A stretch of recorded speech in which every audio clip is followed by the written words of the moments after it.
Bonjour à vous tous. Voilà, donc merci de regarder cette vidéo aujourd'hui aussi.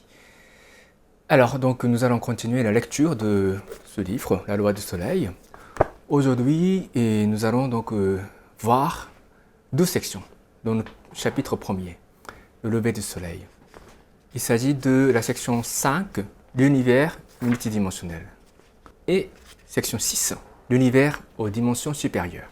Donc, il y a beaucoup de connaissances à retenir qui sont pas faciles à intégrer, mais je recommande surtout aux leaders ou à tous ceux qui veulent devenir leaders de ce mouvement d'Happy-Science de retenir les éléments essentiels de ces deux sections parce que, Happy-Science, comme vous le savez déjà, probablement, Happy-Science s'appuie sur ce qu'on appelle la vision spirituelle de l'univers ou la vision spirituelle du monde ou encore la vision spirituelle de la vie.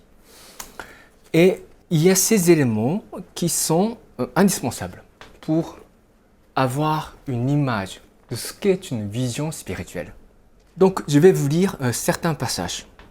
D'abord, la section 5, l'univers multidimensionnel. Il nous faut d'abord définir ce que nous entendons par dimension. On utilise souvent l'expression « nous habitons un monde tridimensionnel ». Mais que veut-on réellement dire par là? Il s'agit d'une conception du monde selon laquelle la structure fondamentale d'un monde est exprimée par le nombre de ses éléments constitutifs, qu'on appelle dimensions. Alors, qu'en est-il de notre monde à trois dimensions? Il se compose de trois dimensions, à savoir longueur, largeur et hauteur, formant le relief.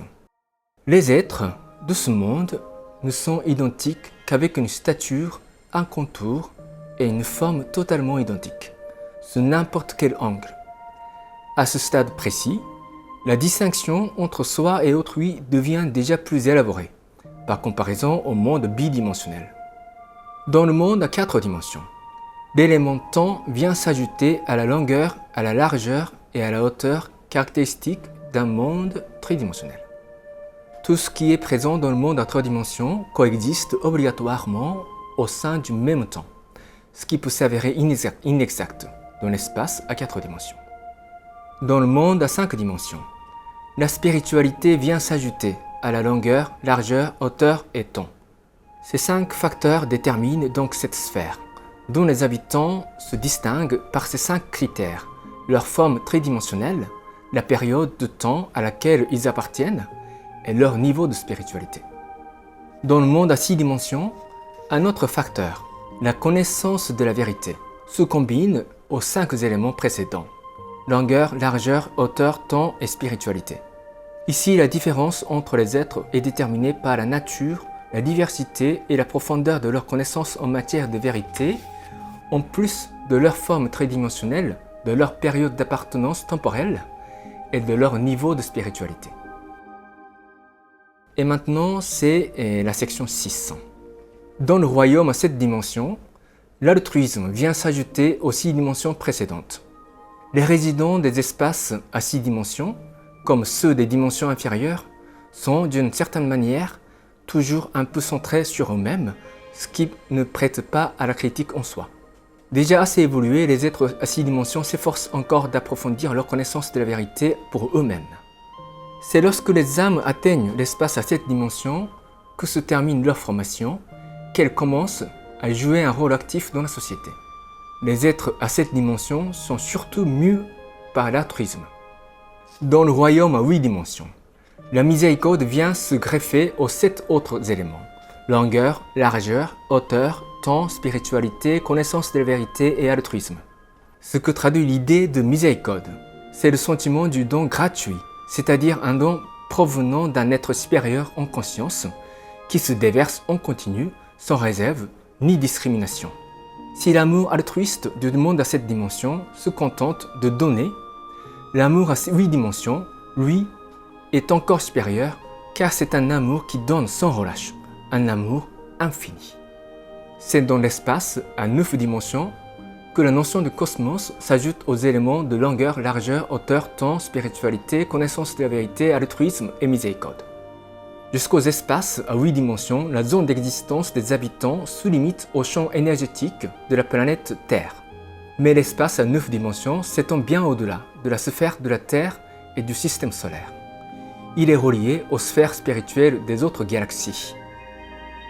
Au-dessus du monde à 9 dimensions se trouve l'espace à 10 dimensions, tout au sommet du groupe des esprits de la Terre. On n'y trouve aucun esprit ayant pris naissance en tant qu'humain. Seules 3 entités de conscience ou conscience planétaire y coexistent. La nouvelle dimension qui s'ajoute ici à la miséricorde, 8e dimension, et au cosmos, 9e dimension, est la création-évolution. Contrairement aux êtres humains, les entités de cette dimension n'ont pas de personnalité individuelle. Elles se différencient par le rôle que joue chacune en matière de création et d'évolution. Les 3 consciences planétaires à 10 dimensions sont la conscience du grand soleil, la conscience de la lune et la conscience de la Terre. Les 4,6 milliards d'années de l'histoire terrestre sont le résultat de l'interaction de ces 3 entités. Si l'espace à 10 dimensions est le plus élevé du système terrestre, il existe le monde à 11 dimensions, au niveau du système solaire. La 11e dimension qui s'ajoute est la mission du système solaire. Le corps vital du Soleil, ou l'esprit du Soleil, est en effet une entité du monde à 11 dimensions. Il existe par ailleurs un monde à 12 dimensions abritant la conscience galactique, une gigantesque entité spirituelle, auteur du dessin de notre galaxie. Ici, nous avons atteint la limite de toute description verbale. On peut cependant supposer que la conscience suprême, créateur du grand univers, réside au-delà de l'espace à 20 dimensions. Donc, vous voyez, c'est une vision très très large qui nous fait comprendre la structure fondamentale du monde et de l'univers dans lequel on vit, chacun d'entre nous. Ok? Donc, je ne peux pas vous donner beaucoup d'explications là-dessus. Je suis qu'un être humain simple, ordinaire, et je suis toujours à la recherche du sens profond de toutes ces lignes. Mais je vais vous donner quelques repères pour que vous puissiez vous-même progresser dans votre recherche de la vérité. D'abord, donc le concept de la dimension. En français, on a intentionnellement traduit cette description en utilisant l'expression comme l'espace à 3 dimensions, l'espace à 4 dimensions, ainsi de suite, pour être fidèle à ce qui est dit dans le domaine de la physique. Mais c'est parce que ça a un sens profond. En imaginant l'hiérarchie du monde céleste, on imagine des étages. Plus on est évolué, plus on est plus haut. Ce qui n'est pas totalement faux, mais le concept dimensionnel de l'univers raconte plus de choses. Le monde aux dimensions supérieures n'est pas seulement supérieur au niveau de hauteur, mais c'est un monde qui comprend toutes les dimensions inférieures en soi et qui possède une nouvelle dimension supérieure. Maître Okawa nous dit plusieurs fois, il existe ces espaces dimensionnels dans un seul espace à la fois, en même temps. Donc dans le monde à cette dimension, il y a toutes les autres dimensions inférieures. Donc c'était quoi? Longueur, largeur, hauteur, temps, spiritualité, connaissance de la vérité. En plus, il y a cette nouvelle dimension qui s'ajoute, altruisme. Voilà, donc ce que je veux vous dire, pour ne pas être très très complexe, ce n'est pas seulement quand vous évoluez spirituellement, vous n'allez pas simplement dans les hauteurs élevées, mais vous devenez plus grand, vous devenez plus complet. Dans le dessein universel de Dieu, vous évoluez spirituellement, ça veut dire que vous avez une perspective plus large, une compréhension plus large du monde, plus complète. Voilà. Et après, donc, ces éléments, ces dimensions. Donc, la 4 dimension, c'est le temps. Ça veut dire que les habitants du monde à 4 dimensions, ça veut dire que ce sont des esprits au niveau le plus basique. Donc s'il existe une machine à remonter le temps, ça veut dire que cette machine est capable de traverser à travers les mondes dimensionnels au-delà du monde à 4 dimensions. Okay. Donc le monde à 5 dimensions, spiritualité. Le monde à 6 dimensions, connaissance de la vérité. Donc déjà ces termes sont tellement fondateurs que si vous voulez transmettre la vérité de la puissance aux autres, vous êtes obligé de les apprendre par cœur. Ok? Vous les apprenez-les par cœur. Alors, donc pour résumer un petit peu ce que ça implique en termes très simplifiés. Le monde à 4 dimensions, c'est le monde des esprits le plus basique.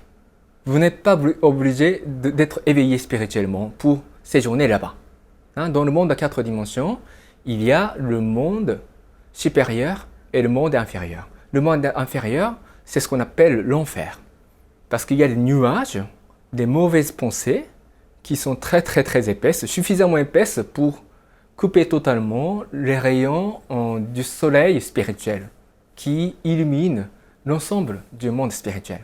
Donc ils vivent dans les ténèbres. Ils ont choisi en quelque sorte de vivre dans les ténèbres. Maître Oka nous enseigne que les personnes ordinaires vont d'abord dans ce monde à 4 dimensions et assistent à ce qu'on appelle le jugement final. Ça veut dire vous regardez le film qui résume votre existence terrestre et vous verrez vous-même qui vous avez été réellement au cours de votre existence terrestre. Vous pouvez monter au ciel ou vous devez passer quelque temps en enfer. Vous verrez ça par vous-même. Ok. Alors, le monde à 5 dimensions. La spiritualité s'ajoute. Ça veut dire que vous êtes quelqu'un de bon, quelqu'un de bien.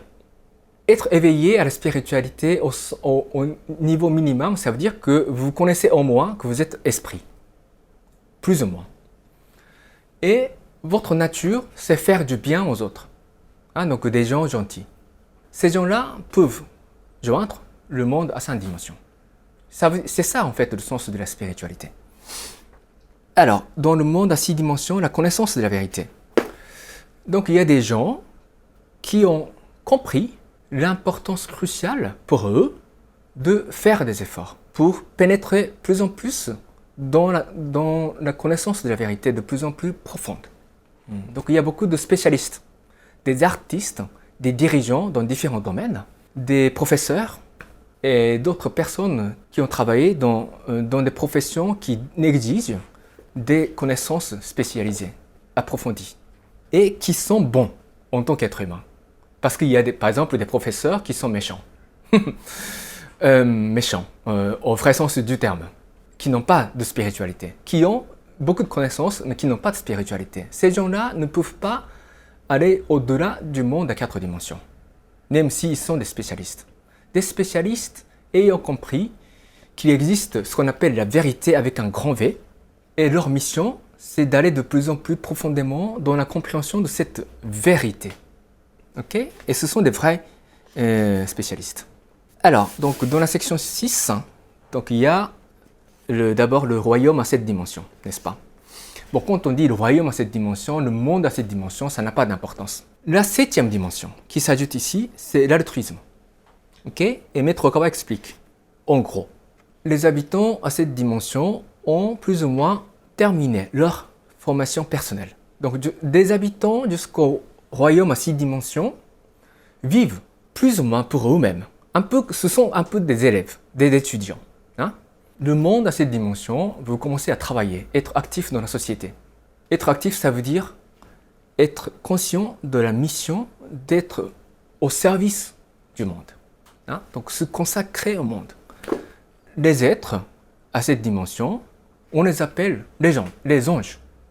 Les anges ou les bodhisattvas en termes bouddhistes. Ils savent que leur rôle, c'est donner. Ils vivent, donc ils donnent. Ils savent que c'est ça leur nature et leur mission, leur raison d'être. Donc si vous êtes capable vous-même aussi de vivre pour les autres, fondamentalement, pas seulement à un moment donné, dans une semaine par exemple, mais du matin au soir, si vous êtes prêt à donner quelque chose aux autres, si vous êtes conscient de ça, du matin au soir, tout en restant tout à fait naturel. Ça veut dire que vous êtes ange. Ok? Ange ou pas, tout ça est défini par vos pensées, parce que vous êtes intérieurement. Ok? Ce n'est pas votre statut, ce n'est pas vos réalisations dans ce monde, ce n'est pas votre bagage académique qui définit votre statut spirituel. Donc retenez le mot altruisme en tant que 7e dimension. Et c'est ça une condition d'être ange. Et Maître Ogawa a dit à plusieurs reprises qu'il est venu sur Terre pour fonder Happy Science, pour créer de nouveaux anges. Les leaders d'Happy Science sont invités à devenir des anges. Voilà. Donc, si vous êtes déterminé à vivre en tant que membre actif d'Happy Science, ça veut dire que vous allez fixer votre objectif de cette vie à devenir un ange ou une ange. Ensuite, le royaume à 8 dimensions, donc la 8e dimension, c'est miséricorde. Miséricorde, c'est une forme d'amour supérieur à l'altruisme. Enfin, selon la terminologie de la loi du soleil. C'est un état d'esprit où vous déversez continuellement de l'amour sans arrêt, un petit peu à l'image du soleil. Donc ça, les habitants du royaume à 8 dimensions, ce sont des grands anges qui s'approchent de l'état de divinité, en quelque sorte. Et il y a l'espace à 9 dimensions. Donc la 9e dimension, c'est Cosmos. Donc, pour donner une explication simple, les habitants du monde à 9 dimensions ont la capacité de se déplacer d'une planète à l'autre. Maître Ogawa nous explique ici que dans l'espace à 9 dimensions, il y a les passages qui permettent aux habitants de ce royaume de se déplacer d'une planète à l'autre en passant par la voie spirituelle. Et ensuite, il y a la 10e dimension, création-évolution. Donc ce ne sont plus des êtres humains. Ce sont des entités planétaires. Donc vous avez besoin de retenir une chose. Notre planète Terre, c'est un être vivant doté d'une conscience vivante. Une conscience vitale. C'est un être vivant, notre planète Terre. Tout ce qui se passe dans la nature, c'est en quelque sorte une expression de cette vie qu'est notre planète Terre. Donc aussi, les êtres humains font beaucoup de bêtises sur sa surface. Parfois, la planète Terre en a marre et provoque des séismes ou d'autres catastrophes naturelles pour réduire ces êtres humains qui n'arrêtent pas de faire des bêtises. Comme ça, la planète Terre vous donne une leçon aux humains. Bon, ça peut vous sonner un petit peu un conte de fées, mais d'un point de vue spirituel, d'un point de vue de la vérité, c'est ça la réalité dans laquelle on vit.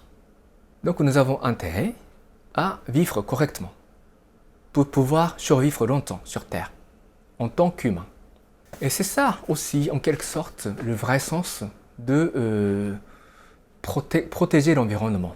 Protection de l'environnement, ce n'est pas seulement matérialiste. De toute façon, les matérialistes ont toujours tendance de détruire la nature, l'environnement. Les matérialistes qui se consacrent à la protection de l'environnement, souvent ce sont des hypocrites. Ce sont des hypocrites, ou c'est un mouvement politique. Mais je ne veux pas provoquer des controverses sur ça, donc j'arrête ici. Mais c'est ça en fait, donc si vous voulez, de plus en plus d'individus vivent correctement, voilà la manière de protéger notre planète Terre. Ça c'est le message que je vous envoie, et vous avez l'intérêt à garder en tête.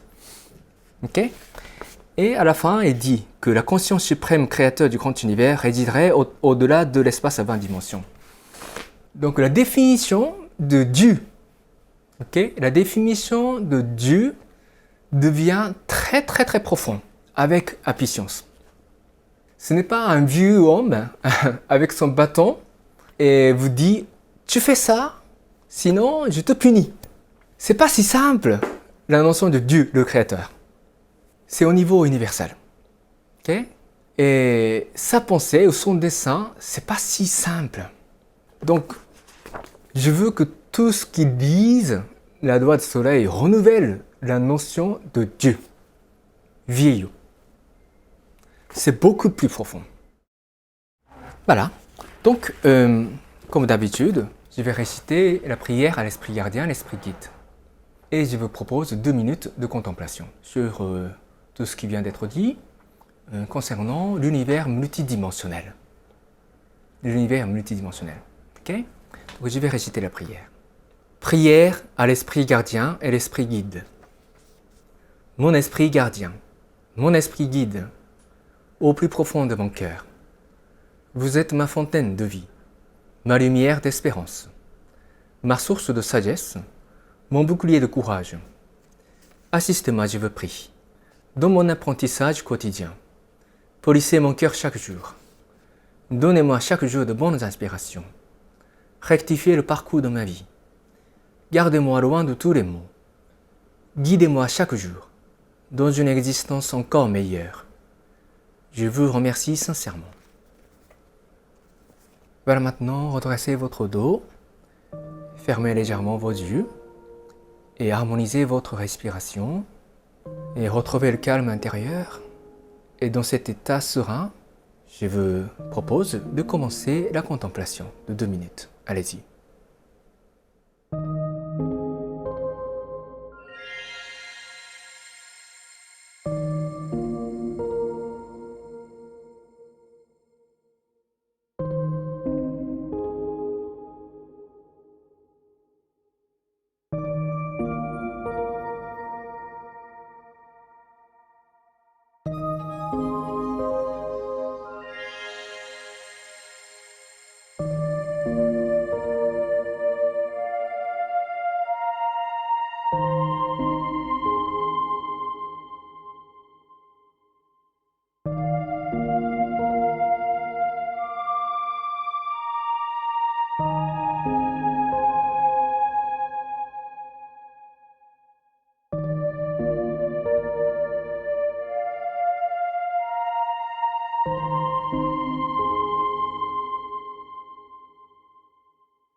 Voilà, terminez votre contemplation.